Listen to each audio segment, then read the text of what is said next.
সাল্লাম শোনার পরে আল্লাহ তাআলার পক্ষ থেকে তাবি করতেন, অর্থাৎ ব্যাখ্যা করতেন। সেই দিন কেউ রাসূলুল্লাহ সাল্লাল্লাহু আলাইহি ওয়াসাল্লাম পূর্বের নেই, তিনি আবারও জিজ্ঞাসা করলেন যে তোমরা আজকে কোনো স্বপ্ন দেখেছো কিনা।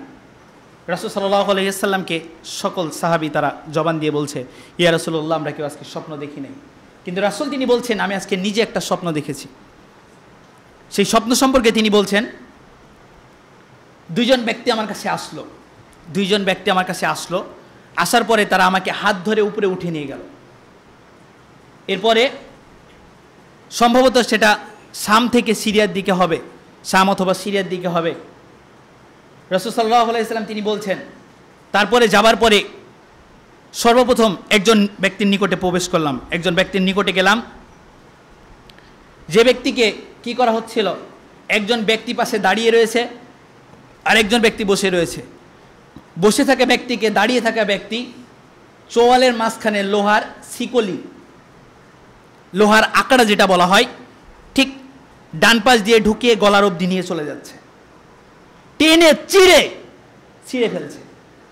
ঠিক ডান পাশেরটা গলার পিছন অবধি পর্যন্ত, ডান পাশেরটা ছিঁড়া হয়ে গেলে আবার বাম পাশের দিকে চলে যাচ্ছে। একইভাবে চোয়ালের মাঝখানে লোহার আঁকড়া ঢুকিয়ে দিয়ে তারপরে আবার টেনে ছিঁড়ে গলা অবধি নিয়ে চলে যাচ্ছে।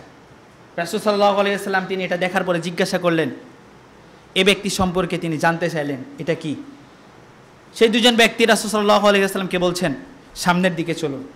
সামনের দিকে আরেকটু অগ্রসর হওয়ার পরে দ্বিতীয় নম্বর ব্যক্তির কাছে যখন রাসূল সাল্লাল্লাহু আলাইহি ওয়াসাল্লাম তিনি পৌঁছলেন, তিনি দেখছেন একজন ব্যক্তি ঘাড়ের ভরে শুয়ে রয়েছে।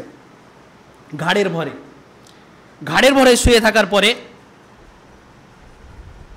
সেই ব্যক্তিটির মাথা যখন চেড়ে রয়েছে উপরের দিকে, একটু দাঁড়িয়ে থাকা একজন ব্যক্তি বিশাল একটি পাথর নিয়ে তার মাথার উপরে আঘাত করছেন। আঘাত করার ফলে তার মাথাটা চূর্ণ বিচূর্ণ হয়ে যাচ্ছে। এমত অবস্থায় আবার ওই পাথরটা গড়িয়ে গড়িয়ে অন্যদিকে চলে যাচ্ছে। যখন সেই পাথরটা আবার নিয়ে আসার জন্য যাচ্ছে, ইতিমধ্যে তার আবার সেই মাথাটা সম্পূর্ণ হয়ে যাচ্ছে, মানে আবার ভালো হয়ে যাচ্ছে। এ ব্যক্তি সম্পর্কে রাসূল জানতে চাইলে সেই দুজন ব্যক্তি আবার তিনি বলেন যে সামনের দিকে চলুন, সামনের দিকে অগ্রসর হন। 3 নম্বর ব্যক্তির কাছে যখন পৌঁছলেন তখন দেখা যাচ্ছে যে একটা তন্দুরের মতো আঁকা, ভিতরের দিকে অনেক প্রশস্ত আর উপরের দিকে সংকীর্ণ। এই সংকীর্ণ জায়গা উপরের দিকে, এমতো অবস্থায় ভিতর থেকে লিলিহার শিখা, অগ্নিশিখা উপরের দিকে ধেয়ে আসছে। উপরের দিকে যখন আসছে, প্রজ্বলিত ভিতরের আগুন, লিলিহার শিখা যখন উপরের দিকে আসছে, তখন তার সঙ্গে সেই আগুনের সঙ্গে কিছু উলঙ্গ নারী পুরুষ দেখা যাচ্ছে। সেই ব্যক্তি সম্পর্কে জানতে চাইলে আবার তিনারা বলেন সামনের দিকে অগ্রসর হন। এরপরে রাসূল সাল্লাল্লাহু আলাইহি ওয়াসাল্লাম তারপরে পরবর্তী ব্যক্তির কাছে যখন পৌঁছলেন, তখন তিনি দেখছেন যে একটা রক্তের নদীর কাছে পৌঁছলেন। রক্তের নদীর কাছে পৌঁছানোর পর সেই ব্যক্তি কি করছে, সেই নদীর মধ্যে থেকে একজন ব্যক্তি নদীর মধ্যে থেকে উঠে আসছে। যখন সে কিনারার দিকে আসছে, এমত অবস্থায় কিনারার পাশে থাকে দাঁড়ানো একজন ব্যক্তি বিশাল একটি পাথর নিয়ে তার মুখের ওপরে আঘাত করছে। তার ফলে সে আবার তার মাথাটা চূর্ণ বিচূর্ণ হয়ে সে আবার নদীর মাঝখানে চলে যাচ্ছে। আবার সেই পাথরটি নিয়ে এসে পুনরায় একই কাজ করছে। ঠিক এইভাবে চলতে থাকছে। এরপরে রাসূল সাল্লাল্লাহু আলাইহি ওয়াসাল্লামকে যখন জিজ্ঞাসা করলেন এই ব্যক্তি সম্পর্কে, তিনি আবার বলছেন সামনের দিকে অগ্রসর হন। এরপরে অগ্রসর হবার পরে রাসূল সাল্লাল্লাহু আলাইহি ওয়াসাল্লাম তিনি বলছেন, সুন্দর সুসজ্জিত একটি গাছের নিচে, একটি বাগানের নিচে আমরা সেখানে প্রবেশ করলাম। সেখানে দেখলাম একজন বৃদ্ধ ব্যক্তি এবং তার সঙ্গে রয়েছে অসংখ্য শিশু, সেখানে অসংখ্য শিশু অবস্থান করছে। এরপরে সেই ব্যক্তি সম্পর্কে জিজ্ঞাসা করলেও তিনি একই কথা বলেন, আবার সামনের দিকে অগ্রসর হন। এরপরে যাবার ফলে সেই সামনের দিকে অগ্রসর হয়ে তিনি দেখেন যে একজন ব্যক্তি তিনি কি করছেন, কিছু আগুনকে প্রজ্বলিত করছেন। সেখান থেকে আরেকটু অগ্রসর হয়ে সেই গাছের মাঝখানে প্রবেশ করে সেখানে ঘরের মধ্যে প্রবেশ করলেন। সেখানে দেখছেন সেখানে কিছু বৃদ্ধ যুবক এবং নারী এবং কিছু বালক সেখানে অবস্থান করছেন। রাসূল সাল্লাল্লাহু আলাইহি ওয়াসাল্লাম তিনি বলছেন, আমার জীবনে এত সুন্দর জায়গা, এত সুন্দর ঘর আমি আর কখনো দেখি নাই। এরপরে রাসূল সাল্লাল্লাহু আলাইহি ওয়াসাল্লামকে নিয়ে আরেকটু উপরের দিকে উঠলেন, উপরের কিনারার ভিতরে, উপরের ঘরের ভিতরে।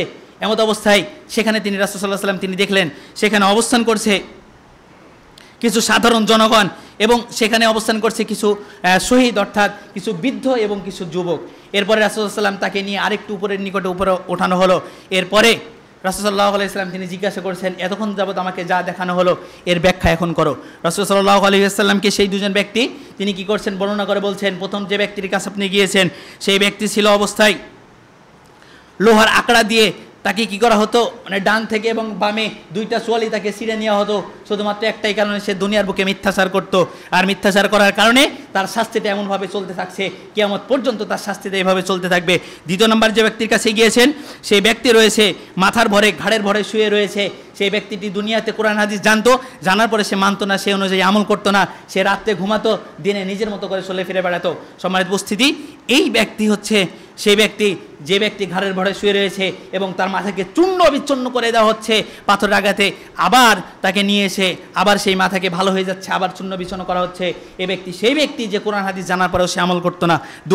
তিন নম্বর ব্যক্তি হচ্ছে যে তন্দুরের মতো অবস্থান দেখেছেন, তন্দুরের মতো যে জায়গাটা দেখেছেন যেখানে আগুন প্রজ্বলিত ছিল, সেই জায়গাতে অবস্থান করছিল উলঙ্গ নারী এবং পুরুষ। যেখানে যাদেরকে দেখেছেন তারা হচ্ছে জেনাকারী, ব্যভিচারী, ব্যভিচারিণী, যারা দুনিয়ার বুকে জেনা করেছে তাদেরকে আল্লাহ রাব্বুল আলামিন সেই তন্দুরের ভিতরে সেই কঠিন লিহার অগ্নিশিখার মধ্যে সেখানে রেখেছেন। আগুনের অগ্নিশিখার কারণে সে উপরের দিকে ধেয়ে আসছে, সে বাইরে বেরিয়ে আসার উপক্রম হচ্ছে, আবার যখন অগ্নিশিখা কমে যাচ্ছে তখন সে আবার ভিতরের মধ্যে চলে যাচ্ছে। ঠিক এইভাবে চলতে থাকবে কিয়ামত পর্যন্ত। এরপরে যখন আপনি 4 নম্বর ব্যক্তির কাছে গিয়েছেন সেই ব্যক্তি হচ্ছে পুকুরের মাঝখানে, অর্থাৎ রক্তের নদী পুকুরের মাঝখানে যে ব্যক্তি ছিল সেই